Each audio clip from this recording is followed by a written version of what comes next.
हाँ, तो भाई जेका फाटू ने भी यानी कि ड्रू मैकिंटायर के ऊपर अटैक करके जाने का रास्ता निकाल लिया है एलिमिनेशन चेंबर तक। आज जेका फाटू और ड्रू मैकिंटायर के बीच में क्या हुआ आज हम जानेंगे इस वीडियो में, और क्यों किया था यानी कि जेका फाटू ने ड्रू मैकिंटायर के ऊपर अटैक। देखो भाई, ये बात बहुत ही सिंपल है, क्योंकि यहाँ पे जेका फाटू को एलिमिनेट करवाने वाले यानी कि रॉयल रंबल में वो थे ड्रू मैकिंटायर ही। ऑफिशियली भाई अगर देखा जाए, जब यानी कि ड्रू मैकिंटायर आए थे यानी कि कोडी रोज को एलिमिनेट करने के लिए यानी कि रॉयल रंबल में, तो यहाँ पे जो जेका फाटू थे उनका ध्यान पूरी तरीके से भट गया था। हाँ, तो भाई बस इसकी वजह से ही मुझे लगता है कि जेका फाटू ने अटैक किया है यानी कि ड्रू मैकिंटायर के ऊपर। और भाई ड्रू मैकिंटायर को लिटरली में यानी कि यहाँ पे कुछ भी नहीं था पता कि जेका फाटू भी एक बंदे हैं जो मेरे ऊपर अटैक कर सकते हैं। सीरियसली भाई, जैसे ही यानी कि ड्रू मैकिंटायर अपनी माइक ओवर करने जाते हैं और जैसे ही यानी कि एलिमिनेशन यानी कि रॉयल रंबल के विनर की यहाँ पे बात कर रहे होते हैं यानी कि रोमन रेंस के बारे में, तो यहाँ पे सीधे यानी कि आके जेका फाटू जो है बहुत ही बुरी तरीके से उसे इंजर्ड कर देता है। ड्रू मैकिंटायर ने भाई आज यानी कि स्मैकडाउन के शो के ऊपर 3 एंट्री ली थी, और यानी कि भाई इतना लिटरली कितना यानी कि खराब दिन हो सकता है ड्रू मैकिंटायर के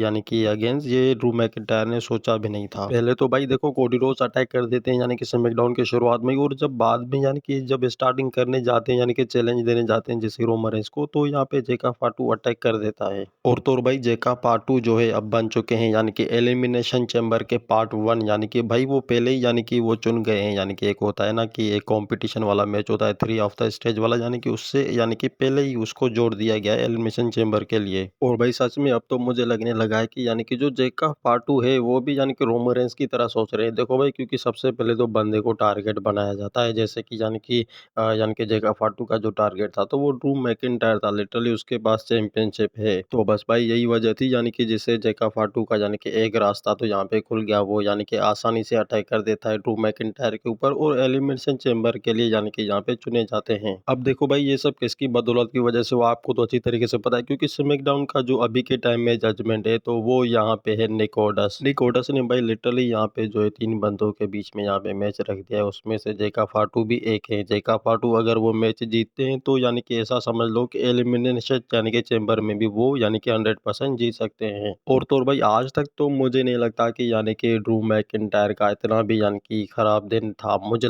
लगता है ऐसा, क्योंकि देखो WWE के स्मैकडाउन के शो में कभी भी ऐसा नहीं हुआ है यानी कि जो आज ही ड्रू मैकिंटायर के ऊपर इतने यानी कि टॉर्चर किए गए थे। तो आपका क्या कहना है गाइस कि यानी कि ड्रू मैकिंटायर के साथ ये सब अच्छा हुआ या बुरा हुआ? आप देखो, ये तो करने का यानी कि नतीजा है जो ड्रू मैकिंटायर ने किया रॉयल रंबल में, तो आज वैसे ही यानी कि स्मैकडाउन के शो के ऊपर उसके अगेंस्ट यानी कि इतनी अथॉरिटी लगाई गई थी। और सही में भाई आज ड्रू मैकिंटायर के असाइनमेंट देखकर तो मजा आया मुझे। आपको कैसा यानी कि रियलाइज फील हुआ?